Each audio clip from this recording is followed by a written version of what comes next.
MSCI index is on course to snap a three-session winning run. Now, on the continent, South African stocks are trading flat today, as of course losses amongst financials and consumer staples negated those gains which were made by some material stocks. Now, let's take a look at what else is coming up on the show today. South African Airways inches closer to a much-needed bailout. Theresa May prepares for yet another crucial vote on her Brexit deal.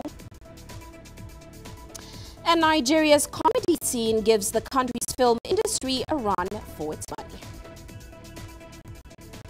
Well, let's start off the show in South Africa. Commercial banks there have, in principle, approved about $257 million for the funding of South African Airways operations just until April. Now, the national carrier is looking to restructure a debt load of about $640 million.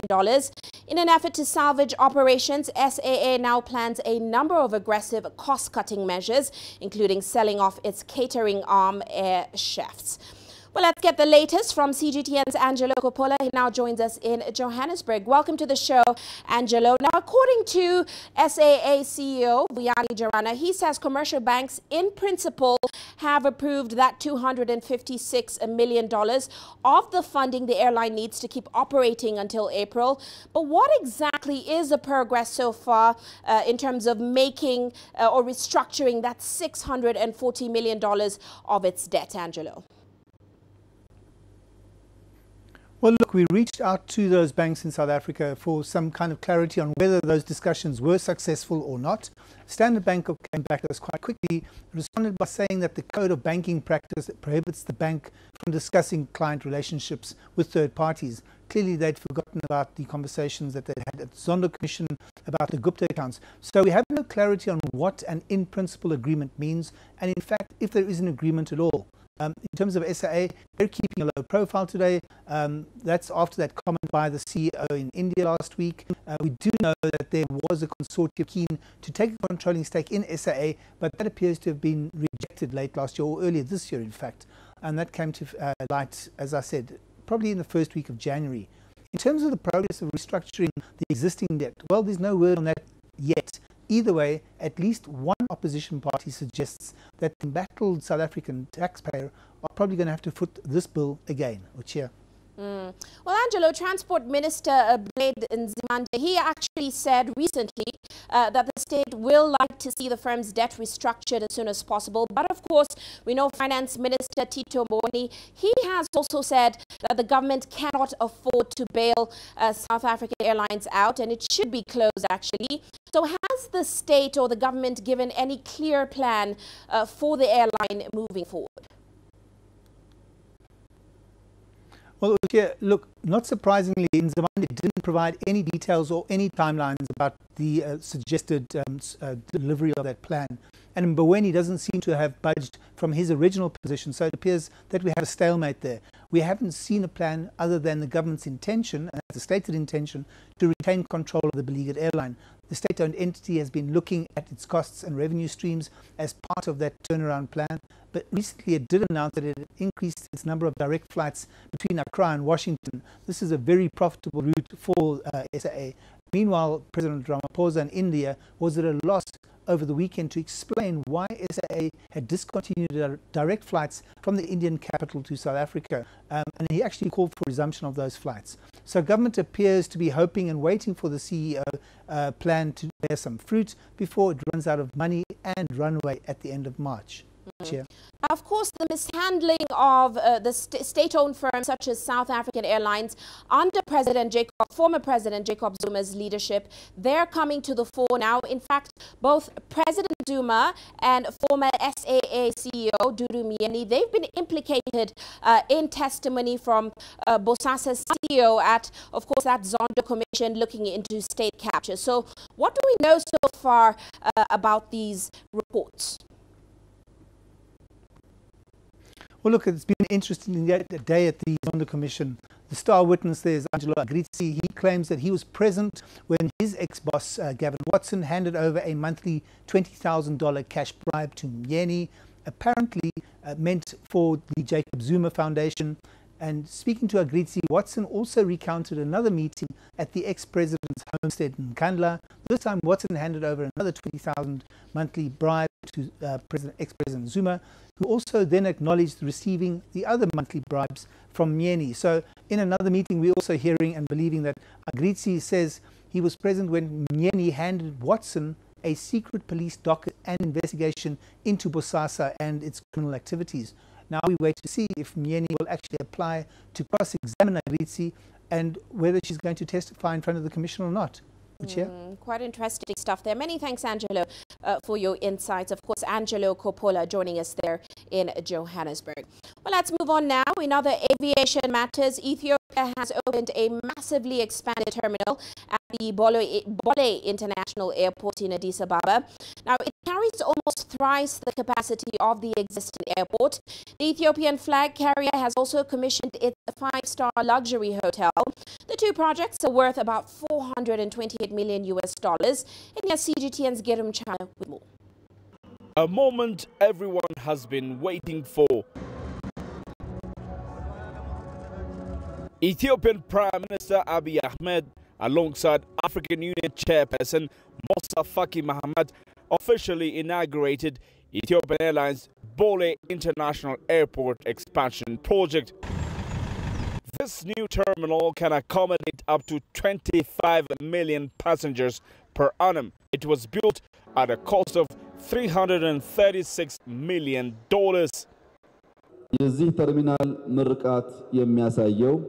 The inauguration of this terminal shows despite the potential, Ethiopia still has a lot to do. This new terminal can accommodate 22 million passengers, but our people are 100 million. Without adding visitors, the terminal can serve at most a fifth of our population. We need to do more and finish it soon. The day also saw the inauguration of the new Ethiopian Airlines Skylight 5-star hotel. It will be the largest hotel in Ethiopia and was built at a cost of $65 million US. There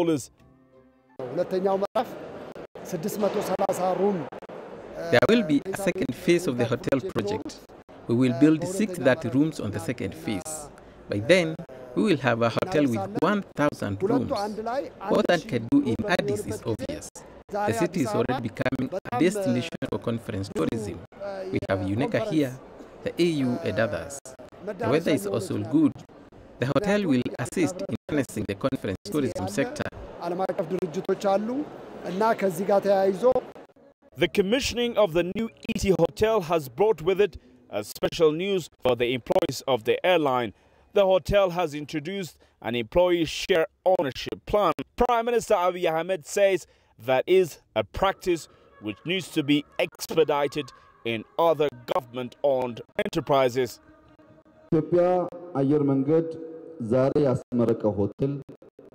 hotel Ethiopian Airlines has commissioned is not only the largest and will help in attracting tourists, it has provided opportunities for employees to own it too. So you, the employees, first to the hotel and then to the university that will be opened and even to the entire airline, I would like you to start owning this enterprise. When this happens, the sense of ownership increases productivity and creates a platform to grow together.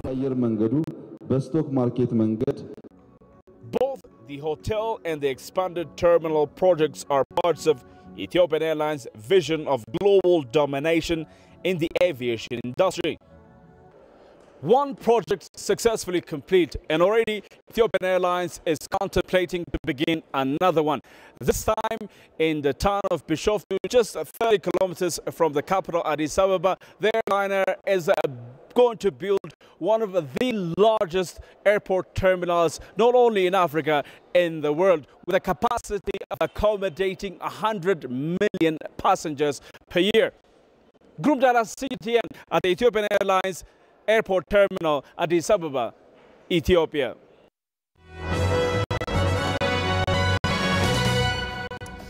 And now a look at our corporate headlines today. Kenya's biggest bank by assets, KCB Group, is looking to bolster growth by joining a wave of consolidation in the country's banking sector in the next few years.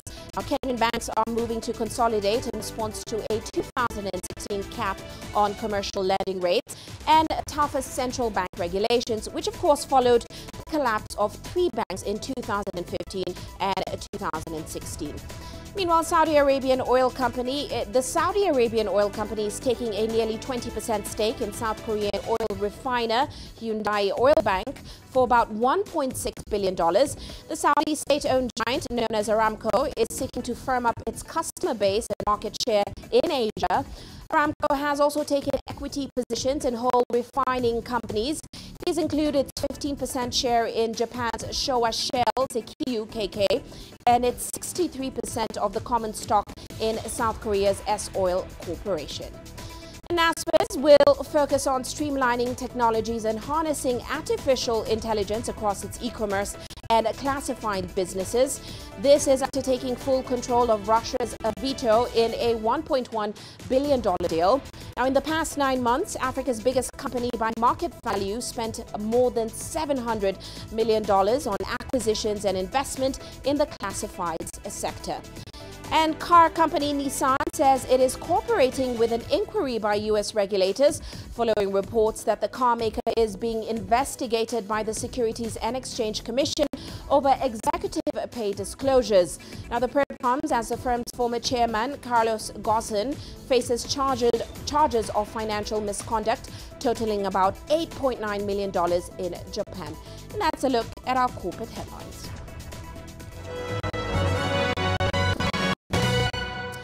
Let's take a quick break now. Still coming up on the show.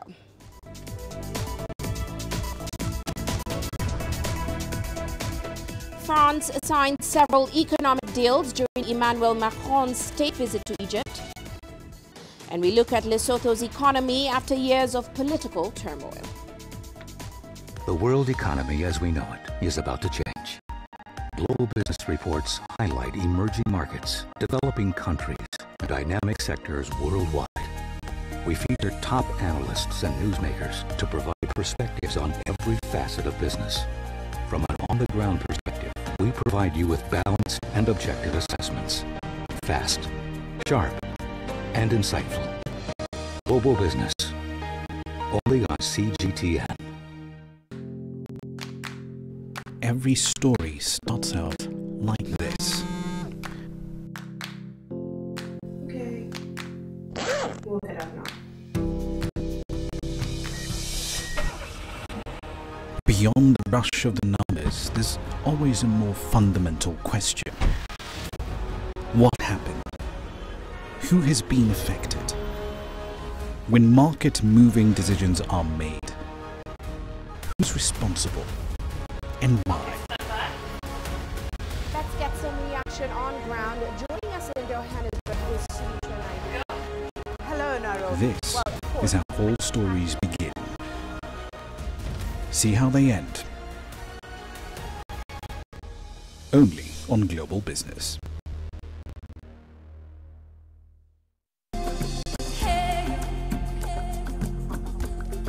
Accra is my kind of city. That's because when I'm here, I feel like I'm back home in Lagos or Abidjan, which are two of the major cities I grew up in.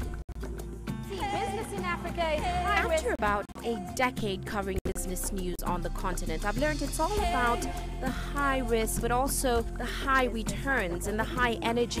You simply have to adjust in order to keep pace. When I started out as a journalist, my dream was to open people's minds to the different perspectives. From the CEO in the boardroom to the trader out in the street, we all have different stories. From Accra to Addis Ababa, from Cairo to Cape Town. And I wouldn't have it any other way.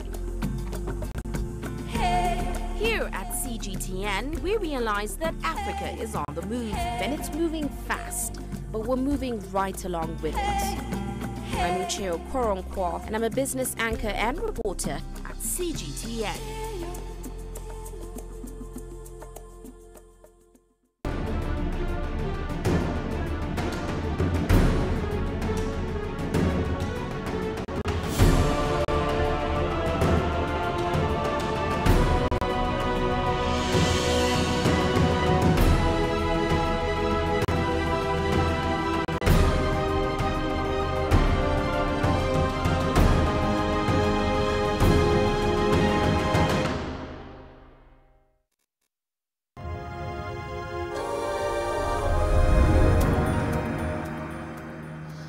Let's head to Egypt now, where French President Emmanuel Macron continues with his three-day state visit.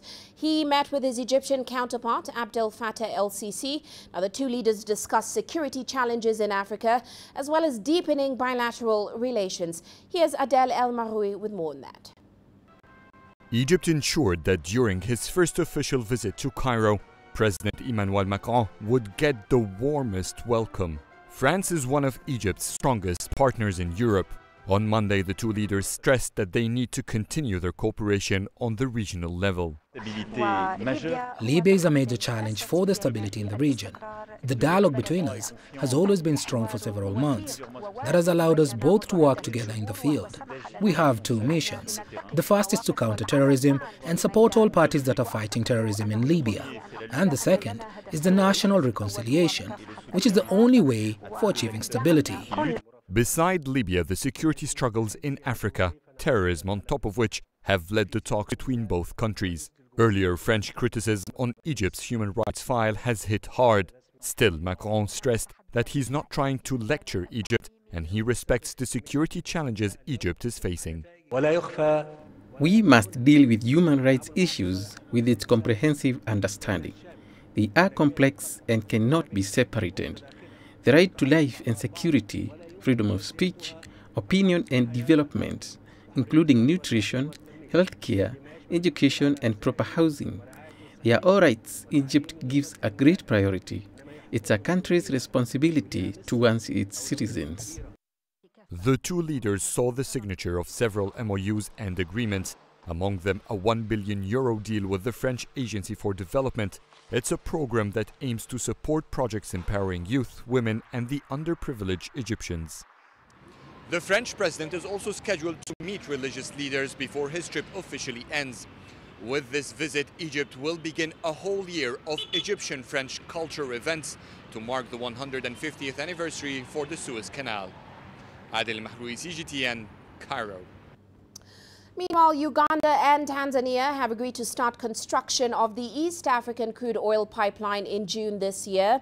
The 1,400-kilometer pipeline is to run from Hoima in Uganda to Tanga in Tanzania. Uganda estimates its revenue accumulation to be close to $2 billion annually to be able to implement its infrastructure program. CGTN's Hilary Ayesiga reports more on that story.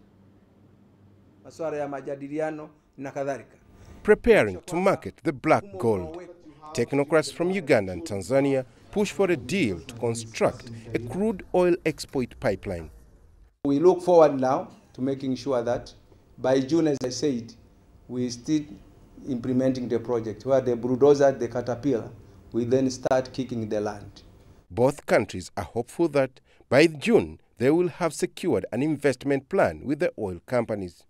We've been preparing ourselves to make sure that we finalize with these host government agreements so that we can enter into these agreements with the pipeline company and therefore have the final investment decision made and embark on the construction. The East African crude oil pipeline is estimated to cost about $4 billion.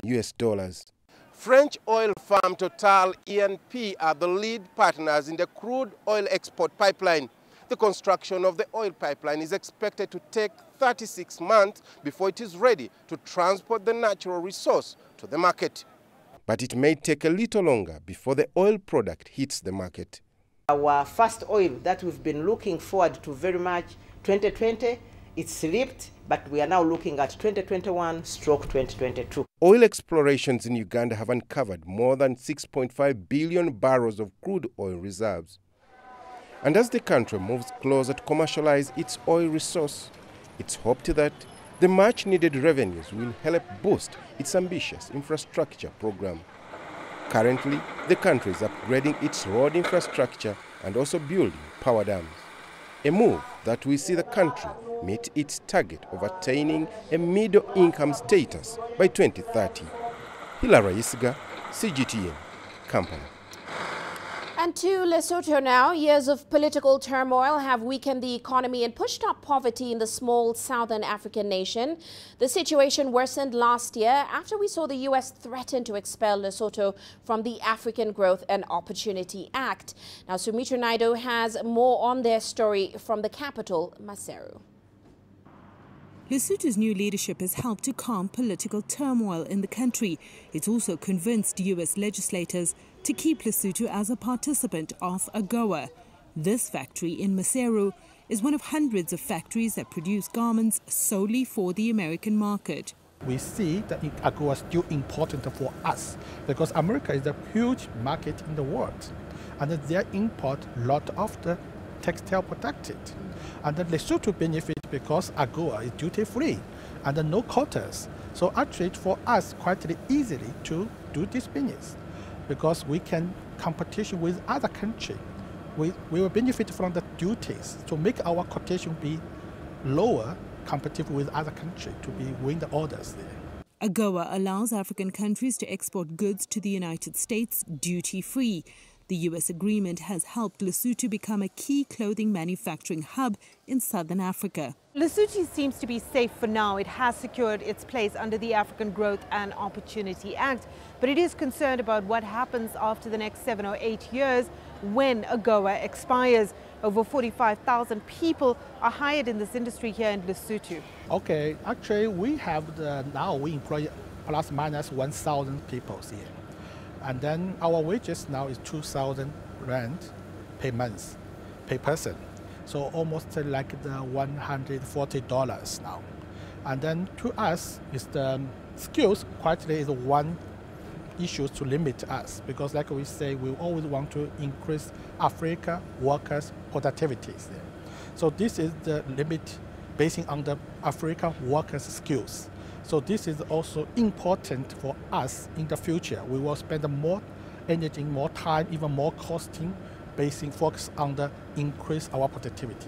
But competition is tough and the profit margins are thin as more countries push to increase their manufacturing capabilities. U.S. President Donald Trump also wants clothing to be made in America. I only get $5 from the American buyer, and these $5 include the raw materials. Even the raw material I purchase from China include the delivery costing. We transfer from transport to here, and then we also include our labors to manufacture at the plants. And then we have to include the transport with delivery to the port in Durban. So all the totally costing we get it, we only get almost 30% of their retail price. And if CMT labors only just I think almost only 10% of that. They cannot compete with us because they are how much with their wages there. Actually, who built this business rules is America. Okay, they built that all the world market game rules there. And then now they want to stop that. They want to produce everything by themselves. Impossible. The Lesotho government is working together with business to find alternative markets to support its clothing manufacturing industry. AGOA will expire in 2025 and it's unlikely the U.S. will renew the agreement for a third time. Sumitra Naidu, CGTN, Maseru, Lesotho. Now, as we mentioned earlier, France's President Emmanuel Macron is on a 3-day visit to Egypt's capital, Cairo. And let's get an update on the progress of that trip. Adel El Maroui now joins us in Cairo. Very welcome to the show, Adel. Now, of course, we saw a number of deals signed during Egypt President Sisi's visit to France back in 2017. Now, Macron's visit will see around 30 deals worth several $100 million signed. What do we know so far, Adel, about these deals and certainly the sectors of interest? Well, let me tell you about the deals that have been signed today at the Ittihadiyya Presidential Palace in front of the two presidents. And they were not 30. There were about 8 deals, most of them MOUs and grants. The biggest of them is the deal with the French Agency for Development. It is a very long deal for about a period of 4 years or 5 years from 2019 until 2023, where a $1 billion worth of support and funds will be given to a series of developmental projects that Egypt has specified part of its 2030 vision. including some of the agreements that have been announced today, is a program to empower women projects, small, medium, and micro loans to give to women-only owned projects. That's beside what a second deal, and it's considered the second biggest that was announced today, is the underground, the Metro Line deal. Egypt is finalizing the stage 4 of the Metro Line 3, and France is giving Egypt about $336 million worth to fund that line. $50 million of them are in commercial loan, and $286 million will be in a form of a grant, which is the biggest participation for the French in this final stage that will connect the metro lines up until the Egyptian Cairo International Airport. So it's a very major project and quite crucial to the Egyptian government. Beside that, there are several MOUs that have been signed in the fields of healthcare and education to re-establish the French university in Egypt. And there certainly seems to be a lot of deals there in the pipeline, but we have seen French foreign direct investment to Egypt. It declined by about 55.1% in the 2017 and 2018 fiscal year. So in line with this, give us a sense of where this strategic partnership seems to be heading after this visit.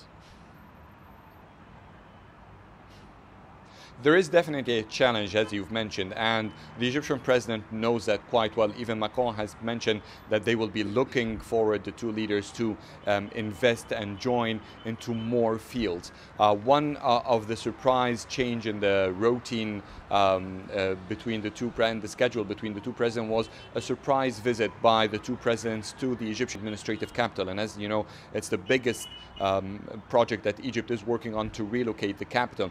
And there Macron said that there will be a lot of cooperation possibilities, especially to promote the concepts and technologies for modern cities, for smart cities, and also to support Egypt's vision to manufacture electric cars. And France seemed, through Macron, to be very interested in going into both sectors. But at the same time, when it comes to the trade, for example, it has also a bit shrunk. I mean, the official numbers that have been released in Egypt are about $2.15 billion this year in 2018, and it was $2.3 billion in the year before, in 2017. But on the other hand, the Egyptian exports to France have increased by more than 50%. So this is an encouraging sign for the Egyptian side, at least.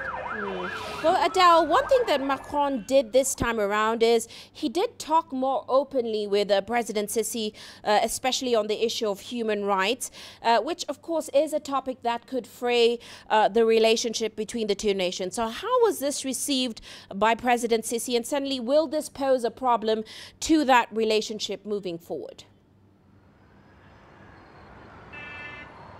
Well, it was quite tense, especially in the part where the two presidents were receiving questions from journalists.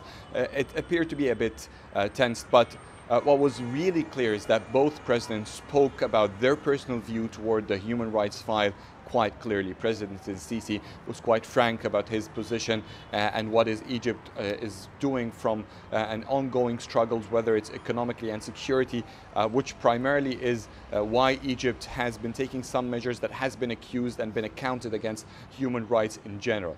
On the other hand, Macron himself said that it is the foundation of the partnership, and the bilateral relation between two countries is to reflect on areas to be developed, and human rights was definitely part of them. He has asked the president about specific cases. He's given him some names to ask exactly about how the event unfolded and how have they ended up to be in prison, which, according to Macron, Egypt will reply later on to these specific cases.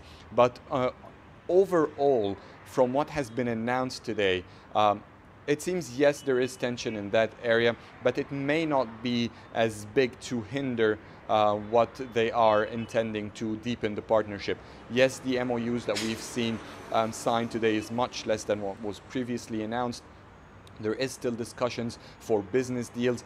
There hasn't been a lot of talks this time about military and defense cooperation, which has been quite the biggest partnership between both countries, was in the military and arms sales, with Egypt purchasing with about over $8 billion worth of arms from France alone in the past couple of years. Quite right. Well, many thanks, Adele, for that update. Of course, that's Adele El Maroui joining us there in Cairo. Well, let's head to Zimbabwe now, where stakeholders are calling on the government to implement strategies that will solve the foreign currency shortage crisis in the country. Now, experts are saying if a solution is not found soon, there could be increased industry shrinkage and further job losses in the next coming months. Here are more details on that story. Zimbabwe's economy continues to fall deeper into problems, mainly due to the shortage of foreign currency. This, coupled with protests that ensued in the country over price distortions and a fuel price increase, many manufacturers failed to reopen after the Christmas shutdown. Others have been forced to halt operations as they are failing to restock raw materials to continue production. To avail foreign currency, either by allowing business to charge in foreign currency or a transfer mechanism. That's the choices that we have. So you've got a choice between the disastrous and the palatable. And the disastrous for me is to continue with the closure. And the palatable is to find a way for us to at least continue moving forward and get this business to open and get products out, and then we work on the long-term issues. A number of companies that closed in the last quarter of 2018 have not been able to reopen, and more are on the verge of closing. The government has, however, criminalized the parallel market trade in forex, which currently attracts a 10-year jail term. Stakeholders argue that the government needs to acknowledge the reality that the bond note is not at par with the US dollar and liberalize the currency in order to let the market determine its worth. Workers are paid in RTGS and then make purchases using the same currency, which unfortunately does not work for the procurement of raw materials. What we are having at the moment are the market distortions, especially to do with subsidies, which are not sustainable. But if you look at the push we are having for austerity in this economy, it cannot be sustained with the kind of subsidies which we are sitting on at the moment. And we certainly need to see to that we don't criminalize the trading of forex in Zimbabwe, knowing fully well that it's a multi-currency regime where even the foreign currency is about to be traded. Manufacturers have a material backlog in excess of $480 million. Reserve Bank allocations have been insufficient to address the backlogs as no foreign currency has been received by the industry. This year, the Zimbabwean government gazetted the Consumer Protection Bill. The bill seeks to protect against unnecessary price increases by businesses. However, recent occurrences have seen food shortages and rampant price distortions that continue to siphon the earnings of the people. The Finance Minister Mfuli Nkube is on record saying the challenges facing the country, including a high budget deficit and significant debt, were manageable with major structural reforms. Addressing the European Parliament recently, Nkube said the government had developed a plan to revive the economy. Terry Wangari, CGTN. You're watching Global Business Africa. Let's head into a short break now. Still to come.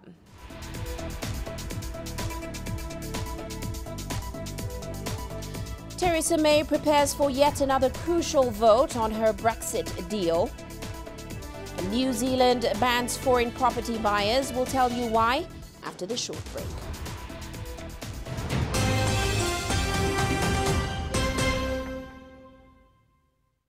Business in Africa is at a crossroads.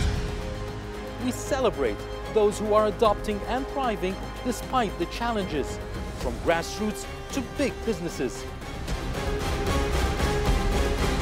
Global Business takes you along for the ride as we track the making of a giant. Only on CGTN.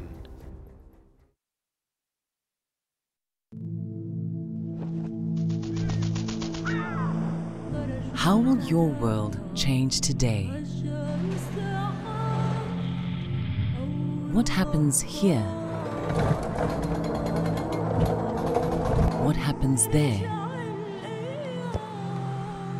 Or what you make happen for yourself? If it matters to you, It matters to us too. Your stories are the stories that need to be told. Africa Live. Find your voice.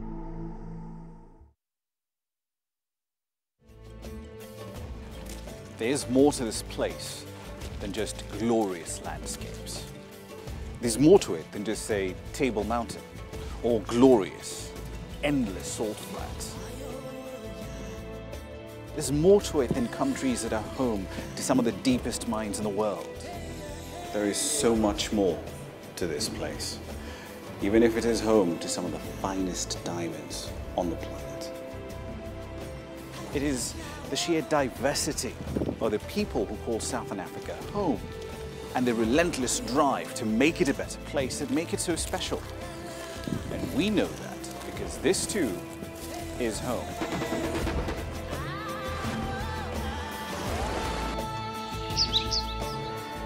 No one knows Southern Africa like we do. CGTN. See the difference.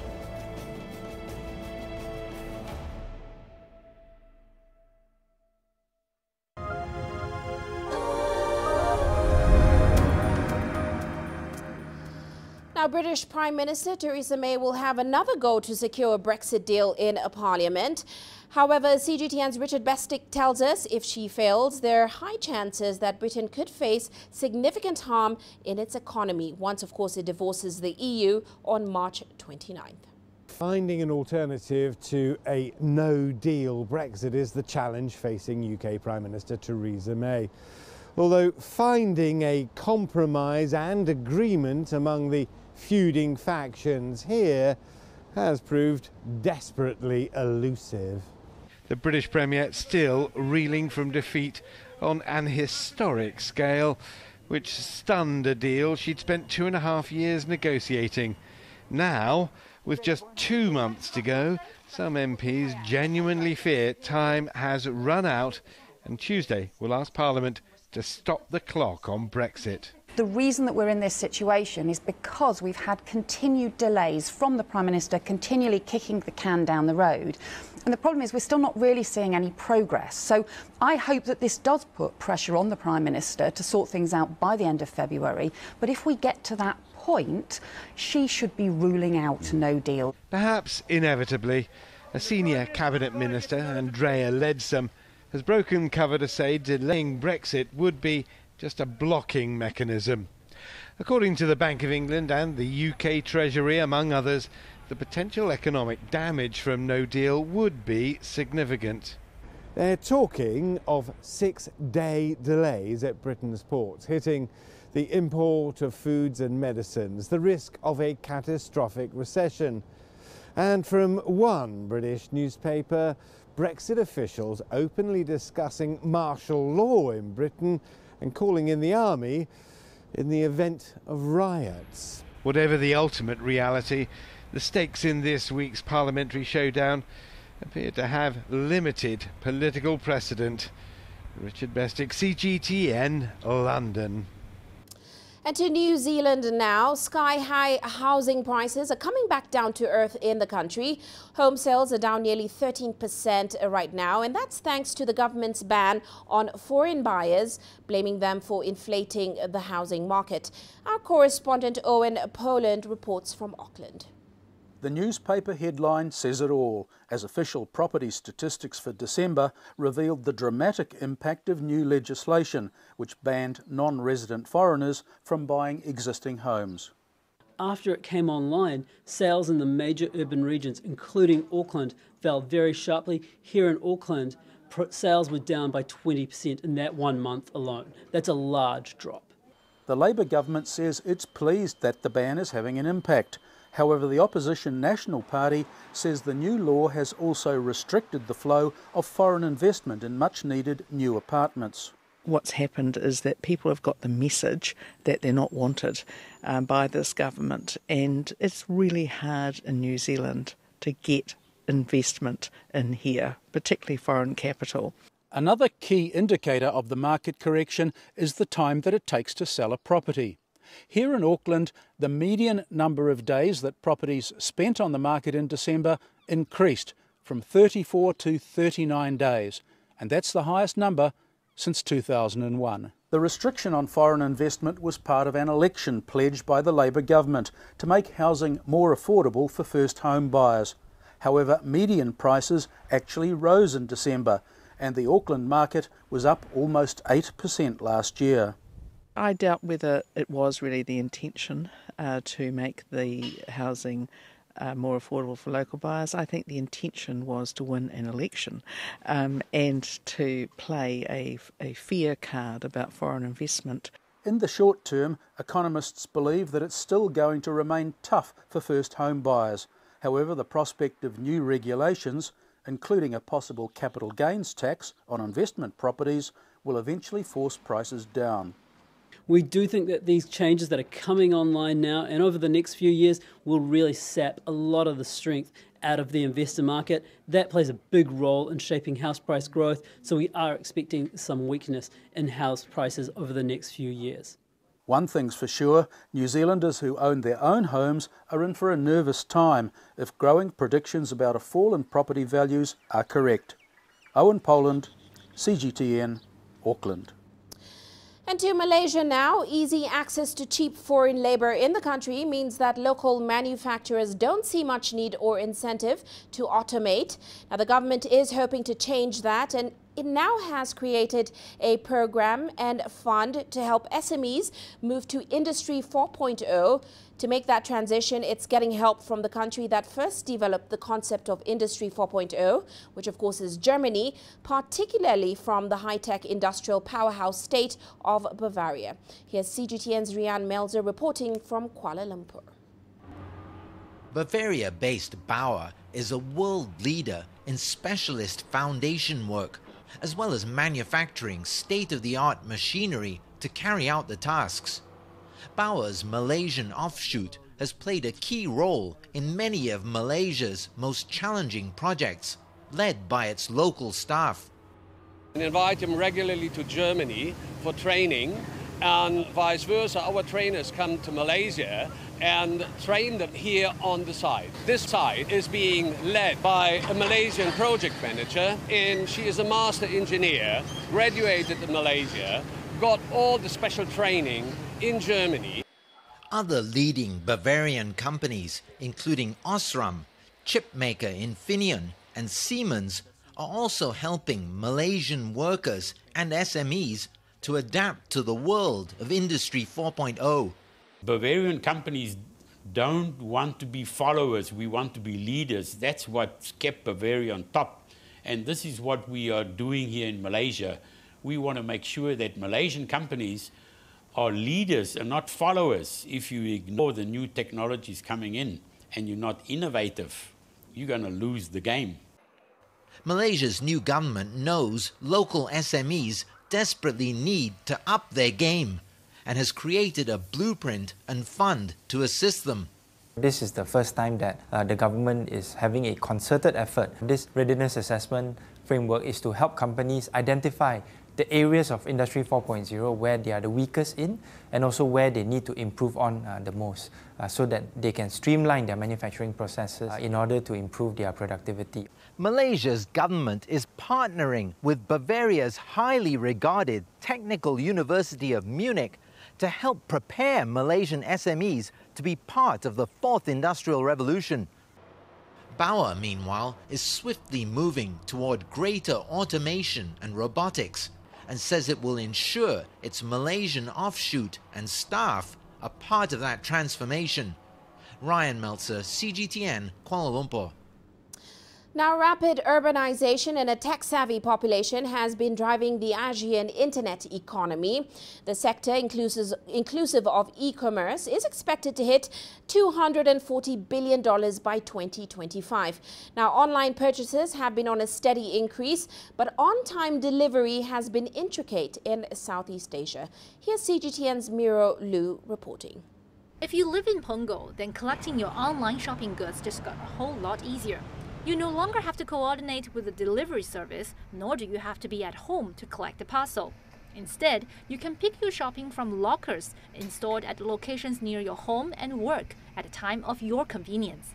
The same lockers can also be used to return the parcels to e-commerce platforms.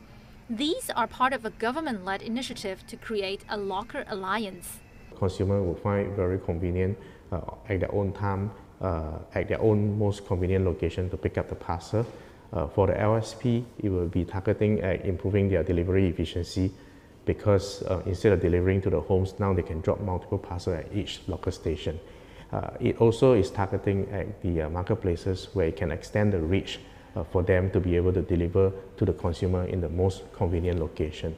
The lockers can potentially cater to 78,000 households in the 2 neighborhoods that are part of the pilot.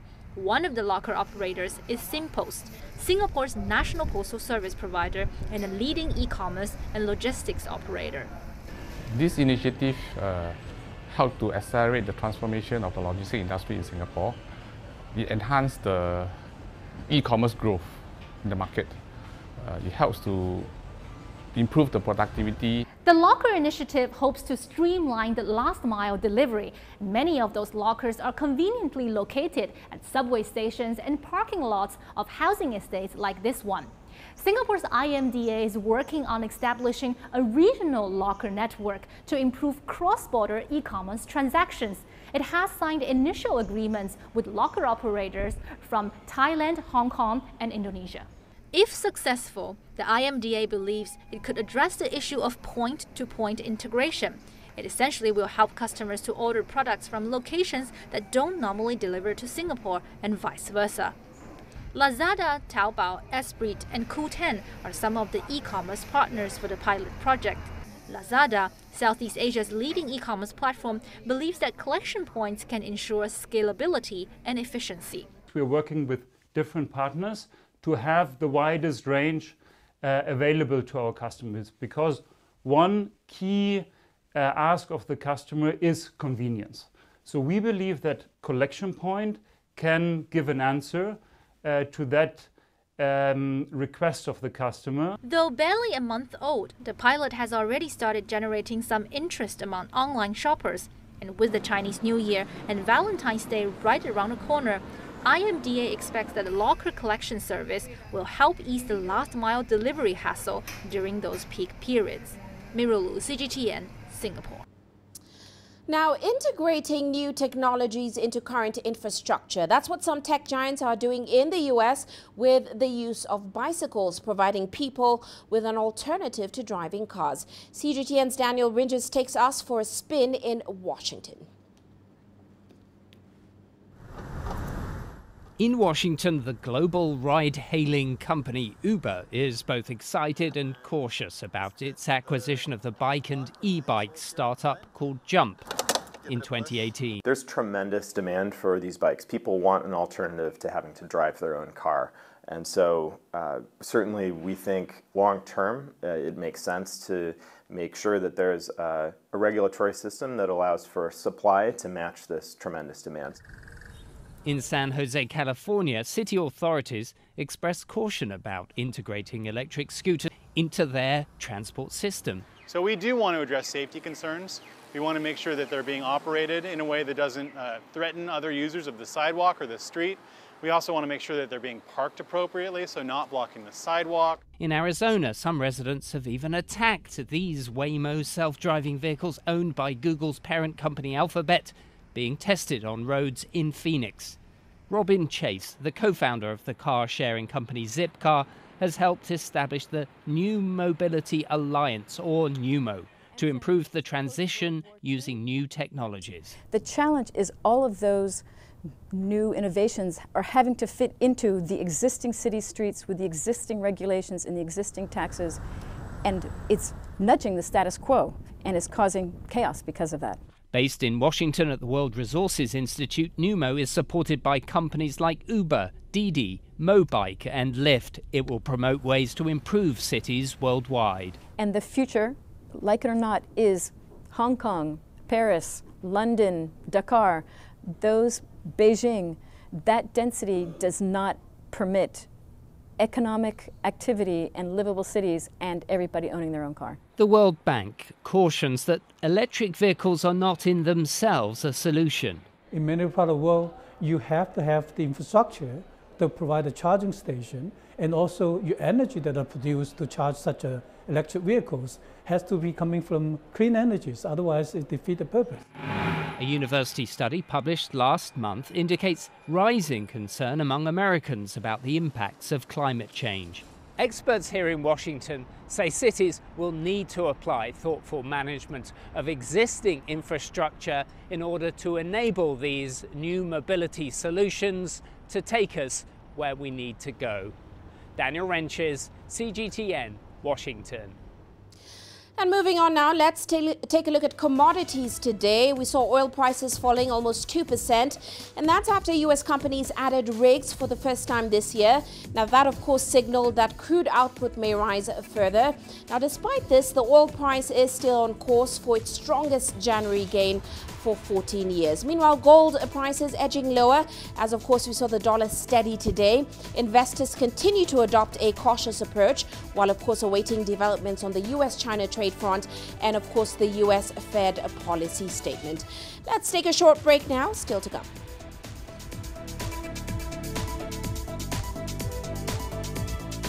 Nigeria's comedy scene is giving the country's film industry a run for its money. Images may appear to be identical, but looks can be deceiving. The difference is not always obvious. It has to be discovered. There are always different sides to a story.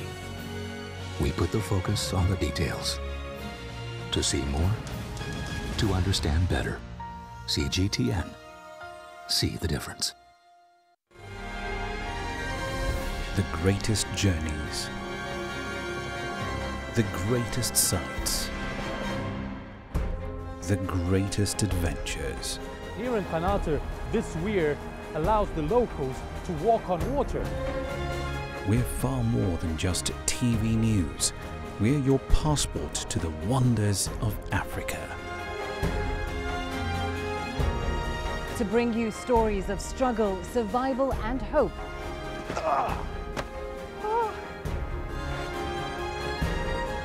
So let's explore.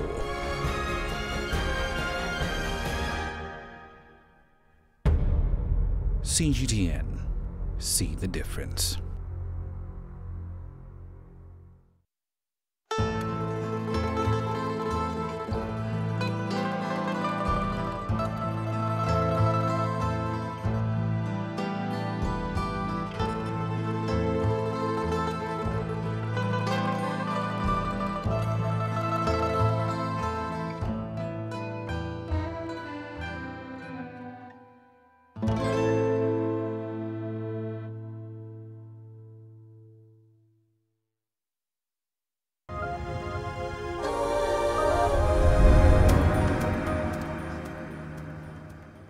And we head to Nigeria now, where stand-up comedy is growing in popularity in an already crowded entertainment marketplace. It is competing for attention with Nigeria's music industry as well as the Nollywood movie industry, with, of course, A-list comedians in the country earning as much as $1 million a year. CGTN Samson Omale tells us more from Jos. This comedy show, Rhythm of Laughter, attracts Nigeria's A-list stand-up comedians. This country don't rugged, hungry day. Some people go down and say we're out of recession, I lie. For Abuja, as package as Abuja, where they stay, only my neighbor, they only have to keep up one egusi as she won't chop 9 lizards from the ceiling. No respect himself. Enter the egusi for this recession. Igbo get for that matter, I bend down, lay mania, I come out.